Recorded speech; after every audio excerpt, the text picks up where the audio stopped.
Hey guys, welcome back to this channel. In this video, I'll be showing you guys how you can add beauty lighting to your photos or videos in CapCut PC. So select your photo or video and scroll down until you find the relight section, and here you can do facial lighting. Here, this is like for beauty. Just like download them all first.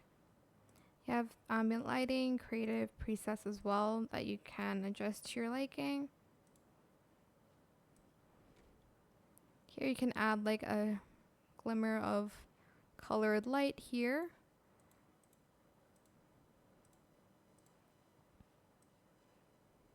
And I want the light to be shining from this area. Just adjust it to your liking here. I hope it was helpful for you guys. Don't forget to like, comment, share, and also subscribe to this channel if you haven't done that already. If you have any more questions about this video, just leave it in the comment section down below. I will try my best to answer them all for you guys. And if you found this video helpful, please click the thanks button as well. That is it. Thank you so much for watching. Bye.